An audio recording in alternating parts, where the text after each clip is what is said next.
Đấy, rồi mình tóm tắt một tí này. Nói chung ấy là các cái thiết kế của tuần 1, tuần 2, tuần 3, tuần 4, tuần 5, tuần 6, tuần 7 ấy, nó cũng không phải là một cái gì đó đặc sắc, quá đặc sắc đâu. Nói tâm sự bí mật là những cái đấy là những cái mà vô tình Mai Xuân Đạt lại làm hồi xưa khi bắt đầu làm OKR ấy, vô tình làm y xì như thế.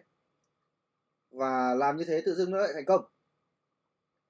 Và sau này khi mà ra tiếp xúc với các doanh nghiệp rồi các lớp học vân vân, rất là nhiều người ấy, thì mình thấy rằng là những cái bước đấy vô tình nó lại đúng, và mình đã đào sâu hơn, mình hiểu kỹ hơn và chia sẻ lại trong cái chương trình này đó. Và hầu như là các cái bước này nó đều tuân theo các cái công thức của các chuyên gia trên thế giới họ chia sẻ. Và nói thật là mình may mắn, chứ hồi xưa là mình không có học kỹ như này, mình cũng không biết nó tổng thể như này. Cho nên là mọi người cần phải hiểu là tất cả các tuần này ấy, nó có liên đới đến nhau, nó có liên đới đến nhau, và chúng ta cần phải nắm vững lại. Nhiều khi chúng ta phải xem lại từng chút một. Nếu mà bỏ phí mất một cái nội dung của tuần nào đó thì có khả năng nó sẽ gây ra cái rắc rối sau này. Đó. Thì cái này phần vừa rồi coi như là tóm tắt lại cả chương trình nhé. Rồi bây giờ chúng ta tiếp rồi. Phần thứ hai đó, chúng ta tìm hiểu về các cái nguyên tắc bất biến của OKR. Đó. OKR ấy thì chúng ta biết rồi, OKR cần linh hoạt và phù hợp với từng doanh nghiệp. Thậm chí là chả có OKR của doanh nghiệp nào giống nhau cả. Nhưng ấy, có những điều không thay đổi cho dù nó được áp dụng bởi bất kỳ doanh nghiệp nào. Nếu không OKR nó sẽ có khả năng không còn là OKR nữa. Chúng ta nhớ rằng là trong quản trị ấy, nó có hai phần: các cái nguyên lý và các cái thực hành. Đó, các cái best practice. Thì cái thực hành ấy thì nó là một cái chung của rất nhiều doanh nghiệp làm thành công, mọi người có thể học hỏi nhau, nhưng mà không nhất thiết. Không phải là vì 1.000 doanh nghiệp làm giống như thế mà mình làm theo. Thì nó rất là linh động, nó rất linh hoạt. Nhưng mà các cái nguyên tắc ấy, các nguyên lý ấy, thì chúng ta phải gìn giữ nó. Nó như là cái gốc của cái cây ấy. Cái cây mọc ra thì sau khi mọc lên thì cái nào nó cũng có cái sự riêng của nó cả. Nhưng cái gốc, cái rễ ban đầu thì nó phải giống nhau. Thì cái này á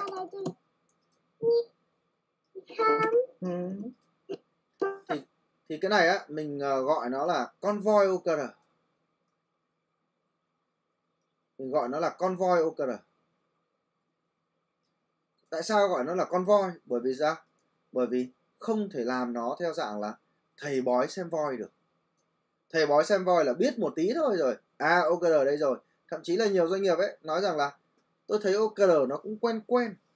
Tôi thấy là bọn tôi áp dụng nó cũng hơi giống OKR rồi. Đó. Thì mình thường khi mà mọi người nói thế là mình chỉ biết cười trừ thôi. Bởi vì thực ra ấy, biết một chút về OKR cũng chưa gọi là biết OKR đâu. Chứ đừng nói gì đến việc là không biết gì mà chỉ thấy nó hơi giống. OKR là một con voi. Chúng ta phải tìm hiểu nguyên một con voi, rồi chúng ta hãy áp dụng. Đó. Các cái nguyên lý và nguyên tắc này cần phải được gìn giữ. Dừng lại mấy giây để xem bị mờ hay không nhá. Dừng lại mấy giây là phải ngồi cắt video rồi. Mờ lắm anh, không đọc rõ được. Okay. Nó không có mờ mà nó nhỏ quá. Em đã bảo là mờ mà anh, cái này là mờ thật, nó độ phân giải anh. Thật. Sáng nay em vừa mới nhờ anh em cài em cái phần mềm. Cái này mờ hay là không? Là anh gửi cái hình ảnh này, có hình ảnh này anh gửi vào trong Zalo cho mọi người đọc vậy. Không, nhưng mà nó mờ anh ạ, tức là anh đặt em copy cái hình em gửi vào Zalo ấy. Video này độ phân giải bị thấp anh ạ, có mình mờ đấy. Chờ 1 giây đổi mạng xem nào.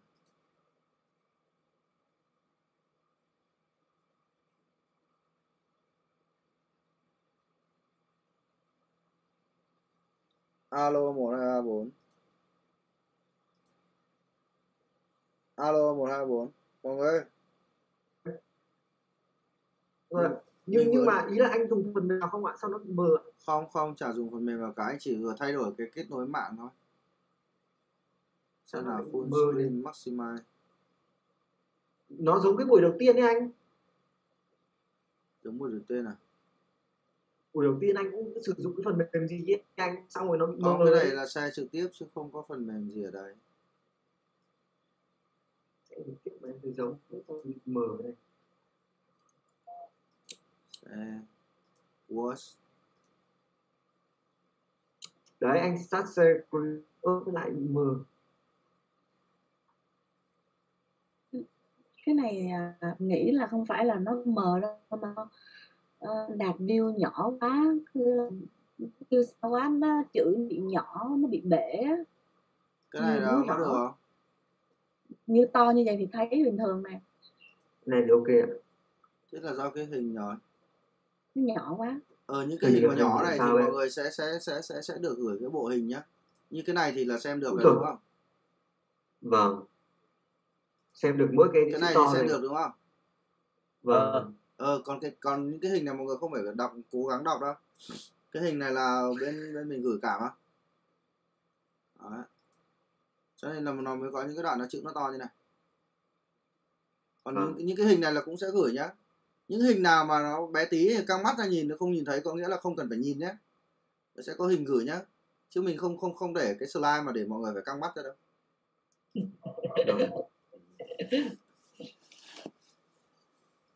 Ok, tiếp nhá. Xem là có bấm record. Ok. Thì đối với cả con voi OKR ấy thì nó có 10 cái nguyên tắc như này: 1 2 3 4 5 6 7 8 9 10. Chúng ta cần phải biết gìn giữ, chăm sóc, chăm bón nó. Nguyên tắc thứ nhất là gì? Giới hạn cái số mục tiêu. Trong một chu kỳ ấy, chúng ta chỉ có nên 3 đến 5 mục tiêu thôi, bất kể là ai, từ giám đốc cho đến nhân viên thế. Vượt quá con số 5 là khả năng chúng ta đang làm quá nhiều thứ, đang ôm đồm rồi. Và thậm chí thực ra mà nói ấy, mình thích cái công thức 3x3 hoặc 2x3 hơn. Mỗi bộ OKR chỉ có 3 đến 5 kết quả chính ấy. Thế giả sử chúng ta làm tối đa 5 mục tiêu, mỗi mục tiêu 5 kết quả chính là 5 năm 25. Mọi người tưởng tượng là chúng ta có 25 con số phải hoàn thành, mà chúng ta chỉ có 13 tuần thôi. Có nghĩa là cứ một tuần là chúng ta phải xử lý 2 con số. Mỗi KR là đi theo một con số phải đo mà. Cho nên nếu mà 5x5 là căng thẳng. Thì bản thân bọn mình ấy là cũng đã từng thực hiện đến 5 mục tiêu rồi, nhưng mà sau đó thấy không hiệu quả, thấy quá nhiều thứ và cảm thấy stress. Sau đó mình giảm xuống những cái công thức như là 3x3, ví dụ như chỉ 3 mục tiêu thôi, mỗi mục tiêu cố gắng ấy, chọn ra được 3 con số thôi. Thậm chí có những chu kỳ là bọn mình làm 2x3, tức là chỉ có 2 mục tiêu thôi, 2 mục tiêu, mỗi mục tiêu có 3 cái kết quả chính thôi, làm việc cực kỳ là sướng, làm nó tập trung mà nó rảnh ấy. Đó, mà hiệu quả nó vẫn đạt được. Tức là nguyên lý của bí quyết của chuyện này tức là hãy ngồi suy nghĩ thật là kỹ, hãy ngồi suy nghĩ thật là kỹ trước khi quyết định mình làm gì và KR của mình các thứ nó là cái gì, chứ không nên là cứ vẽ ra thật nhiều việc để làm và kết quả là stress và không cái nào nó thành công cả. Nguyên tắc thứ hai là trong suốt minh bạch. Đó, thì chúng ta vừa tìm hiểu ở cái phần trước rồi. Thì ở đây nó có một số cái gạch đầu dòng kỹ hơn. Thứ nhất, chúng ta phải công khai các cái mục tiêu của công ty. Đó, chúng ta phải treo nó lên, chúng ta phải luôn luôn nhìn cho nhân viên nhìn thấy. Chúng ta phải sử dụng cái phần mềm nào đó hoặc là hệ thống file online nào đó để nhân viên dễ dàng truy cập vào các cái mục tiêu của công ty. Các bạn sẽ bất ngờ với việc là hóa ra nhân viên rất quan tâm đến OKR của giám đốc đấy, rất hay vào xem. Đó. Chúng ta phải giải thích rõ ràng cái why mỗi khi mà chúng ta chia sẻ với ai đó về cái OKR. Tại sao chúng ta cần làm cái OKR đó, mọi người đều có thể xem được OKR của nhau. Đấy là nguyên tắc số 3. Nguyên tắc số 4 là gì? Tăng cường cái trao quyền. Đó. Nhân viên cần phải được trao quyền để thiết lập ra bộ OKR của chính họ. Ít nhất là cũng phải có cái sự đàm phán, chứ thác đổ 100% từ trên xuống là không ổn rồi. Tiếp theo này, sếp ấy, nhà quản lý cần phải ủy quyền các cái quyền đủ để nhân viên thực hiện cái bộ OKR của họ. Bắt đầu chúng ta phải trao quyền nhiều hơn, chúng ta phải cho phép nhân viên cái khoảng không nhiều hơn để ra quyết định, để hành động. Còn nhân viên ấy thì phải cam kết tự chủ thực hiện cái OKR của mình, không còn quá là dựa dẫm vào sếp nữa. có được cái sự hỗ trợ và giúp đỡ của sếp, nhưng không phải là dựa dẫm, không phải là cái này em không biết làm thôi anh giúp em, hay là thôi đằng nào cũng thất bại rồi bây giờ ngồi chờ xem là sếp bảo làm gì thì làm đấy. Không, OKR thuộc về trách nhiệm cá nhân. Đó. Trao quyền đi với trách nhiệm. Nguyên tắc số 4. Đó. Đây, trách nhiệm cá nhân. Đó. Nguyên tắc số 5. Sau khi có nguyên tắc số 3 và 4 rồi thì chúng ta cần phải áp dụng cái thiết lập mục tiêu 3 chiều, và chúng ta đã làm điều này trong 10 bước thiết lập OKR, đúng không ạ? CEO công bố mục tiêu này, nhân viên tự thiết lập OKR cá nhân của mình này, sau đó mọi người tiến hành đàm phán trên dưới, trên xuống, dưới lên và chéo sang các phòng ban, gọi là phương pháp thiết lập mục tiêu 3 chiều. Nguyên tắc số 6 là không được sử dụng OKR để đánh giá xếp hạng nhân viên. Đúng không? OKR là hệ thống tự đánh giá chứ không phải là đem ra để đánh giá nhau. Hãy nhớ rằng đằng sau các cái điểm số, đằng sau các kết quả luôn là những câu chuyện. Luôn là những câu chuyện. Trong thời kỳ Covid, có một bạn nhân viên nào đó chỉ đạt 10% kết quả thôi, chưa chắc đã là tệ. Bởi vì sao? Đáng ra có thể bạn ấy không đạt được một chút kết quả nào, nhưng do những nỗ lực của bạn ấy không đầu hàng trước nghịch cảnh thì bạn ấy vẫn có được 1-2 hợp đồng, vẫn mang về được 10%, trong khi đáng ra là 0%. Thế thì vẫn đáng khen bình thường. Cho nên là đằng sau các con số luôn là các cái câu chuyện. Ngay cả những người làm ra những con số cao nhất công ty, có thể đằng sau nó là những câu chuyện, không phải là cái sự nỗ lực.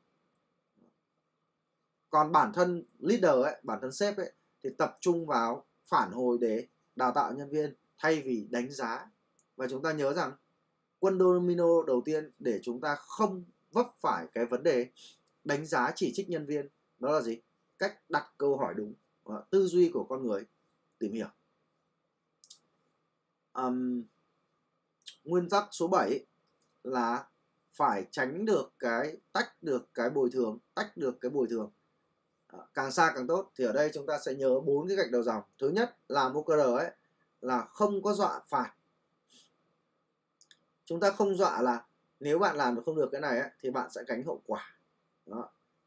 Thì người ta sẽ trốn tránh. Thậm chí là không được hứa trước cái phần thưởng. Khi mà chúng ta nói như này thì không khác gì là dọa phạt đâu. Em làm được cái này á, anh cho em 10 triệu. Thì câu đó sẽ được dịch ra thêm một vế nữa là gì? Em không làm được cái này á, em sẽ mất cái 10 triệu. Cho nên là khi chúng ta đã thiết lập ra được cái cơ chế thu nhập ấy, nó công bằng và nó tạo ra sự hài lòng rồi, thì đơn giản là tại sao chúng ta phải làm OKR? Bởi vì đơn giản thôi, OKR là để cùng hướng tới hoàn thành mục tiêu của công ty. OKR là để cho bạn chứng minh được cái giá trị của bạn với công ty. Tôi đâu cần phải dọa phạt bạn thì bạn mới làm. Tôi đâu cần phải hứa thưởng bạn thì bạn mới làm. Đúng không? Chúng ta đã tìm hiểu về động lực nội vi và ngoại vi rồi. Cứ yên tâm một điều nhé. Thiết lập ra hệ thống lương thưởng xong, để sang một bên. Đó. Cứ cuối tháng, cuối quý mọi người đến hành chính nhân sự kiếm các báo cáo, đưa ra các cái số liệu, lấy tiền, xong, cơ chế lương thưởng xong. Còn OKR tại sao phải làm? Không bao giờ người ta đặt ra câu hỏi tại sao phải làm OKR hết. Các bạn cứ làm đây các bạn sẽ thấy. Không bao giờ nhân viên đặt ra câu hỏi tại sao phải làm cái này. Bởi vì tất cả câu hỏi đấy chúng ta đã xử lý trong cái phần đàm phán 3 chiều rồi. 10 bước thực hiện OKR rồi, đến lúc làm là cứ thế làm thôi.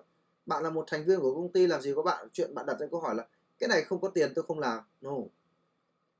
Cho nên là không cần phải dọa phạt, không cần phải hứa thưởng trước. Cái thứ ba này, tuyệt đối không xếp hạng nhân viên dựa trên các cái điểm số OKR. Khi mà bạn nói rằng đấy, cái người đạt 100% là những người tốt, thì những cái người đạt 70%, 5% ấy, họ sẽ rút kinh nghiệm. Lần chu kỳ tiếp theo ấy, họ sẽ cố tình đặt ra các con số dễ để họ đạt được. Thì lúc đó chúng ta sẽ khiến cho nhân viên quay vào cái thế phòng thủ, không muốn đặt ra những cái mục tiêu thách thức nữa. Và cái số 4 này, một tip nhỏ này. Dù rằng nói rằng ấy, lương thưởng tách khỏi bồi thường, nhưng nó là mối quan hệ bạn bè. Nó chỉ không phải là mối quan hệ gì ạ, vợ chồng đâu, nhưng vẫn là có cái sự quan hệ với nhau. Và chúng ta nhớ rằng là đây, nhớ cái hình này. Bình thường chúng ta đang gộp tất cả những vấn đề mục tiêu, lương thưởng, quản lý công việc vào, chúng ta đánh giá là một đấy. Thì bây giờ trong cái chương trình này chúng ta thấy rằng là phải tách ra rồi, đúng không? OKR là quản trị mục tiêu, CFR là quản lý hiệu suất liên tục, lương thưởng đánh giá là một chuyện khác. Nhưng mà nó không phải là hoàn toàn không liên quan đến nhau. Nếu bạn làm OKR tốt, nếu bạn làm CSR tốt thì OKR sẽ tốt. Nếu bạn làm OKR tốt thì phần thu nhập của bạn nó sẽ tự động nó tăng thôi. Bởi vì công ty làm ăn tăng trưởng thì thu nhập của từng nhân viên nó sẽ tăng. Nhưng mà chú ý là trong các cuộc trò chuyện ấy, OKR ấy, thì đừng nói gì về tiền nong. Còn khi đã họp đánh giá nhau, họp để xét lương xét thưởng, thì cũng nên cách xa cái thời gian mà chúng ta trao đổi về OKR, để mọi người không bị link nó với nhau, để đầu óc chúng ta nó không bị nối hai cái việc này với nhau. Và John nói rằng ấy, thường ấy, các cái thời gian của các cái cuộc trò chuyện về hiệu suất và lương thưởng ấy, nó sẽ cách xa cái thời gian về thiết lập OKR ấy, ít nhất là 1 tháng. Này, trong cái lúc này chúng ta thiết lập OKR đúng không? Đó. Thế nên mà nếu mà trước đó 1 tuần mà chúng ta vừa bàn với nhau về lương thưởng, hoặc là tuần tới này mà chúng ta bàn với nhau về lương thưởng này, thì vào cái lúc này khi mà thiết lập OKR ấy, người ta sẽ nghĩ ngay. Thì John nói rằng ấy, cuộc nói chuyện về đánh giá hiệu suất và lương thưởng ấy, nên cách xa cái cuộc nói chuyện về thiết lập OKR nó cỡ khoảng 1 tháng, để mọi người không bị link nó với nhau.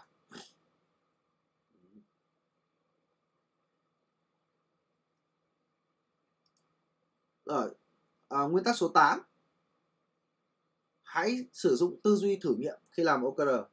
OKR là một vòng xoáy, OKR cycle. Đó. Mỗi một chu kỳ diễn ra, chúng ta nghĩ rằng cứ làm đi, không sợ các rủi ro, không sợ các thất bại, nhưng tất nhiên là phải cố gắng làm để thành công nhé. Vòng lặp của nó sẽ là chúng ta đặt ra mục tiêu, chúng ta thực thi nó, và chúng ta học hỏi ở những cái trải nghiệm. Sau đó chúng ta lại đặt ra mục tiêu, chúng ta lại thực thi nó, chúng ta lại học hỏi. Cái tư duy thử nghiệm ở đây sẽ làm cho chúng ta bớt sợ hãi với các cái thất bại. Và quan trọng là tư duy thử nghiệm là hãy đề cao các văn hóa đổi mới. Cái gì chưa làm thì chúng ta làm đi. Chưa thể nghĩ ra được cách đo thì cứ làm đi. Chu kỳ sau chúng ta đo. Làm OKR mọi thứ nó rất là nhẹ nhàng. Chúng ta cùng hướng tới cái sự phát triển. Không việc gì phải sợ cả. Hãy truyền đạt được cái điều đó với nhân sự. Nguyên tắc số 9 là có một nhịp đều đặn. Tức là sao? Sorry, cái phần cái chữ này nó không đúng. Có một nhịp đều đặn, tức là bình thường chúng ta sẽ sử dụng OKR 3 tháng, có bên 1 tháng, có bên thì 12 tháng. Thì cái chu kỳ nào là do mọi người tự quyết định, phù hợp với doanh nghiệp của mình. Nhưng hãy nhớ này, khi sử dụng chu kỳ làm như nào thì những cái chu kỳ tiếp theo nó nên là như thế. 1 tháng thì cứ 1 tháng. Nếu mà đổi thành 3 tháng thì tiếp theo phải là toàn bộ là 3 tháng. Còn nếu mà đan xen giữa các chu kỳ ấy, lúc thì 1 tháng, lúc thì 6 tháng, lúc thì 3 tháng ấy, thì nó gặp một vấn đề rất là lớn. Đó là chúng ta không học hỏi được từ cái thất bại, từ những cái số liệu, từ những thành công của chu kỳ trước đó. Tôi đã từng sử dụng chu kỳ là 2 tháng, sau đó lại 4 tháng, sau đó lại 3 tháng. Thì nó rất là rắc rối. Đó. Mình không học hỏi được, mình không đo lường được. Mỗi một chu kỳ là phải đi bàn lại. Rất là mệt mỏi. Thì hãy nhớ là OKR phải có tính chất đều đặn. Nó mới tạo ra một cái vòng xoáy đưa chúng ta tiến về phía trước. Và cuối cùng là đã làm OKR là phải có cái đặc tính khát vọng. Thì ở cái phần sau ấy, chúng ta sẽ tìm hiểu về OKR khát vọng và OKR cam kết. Cách mà các công ty khát vọng, những công ty 10x grow ấy, họ đặt ra các mục tiêu cực kỳ lớn, và làm sao để họ đạt được nó. Cách chấm điểm của nó cũng cực kỳ là đặc sắc. Đó.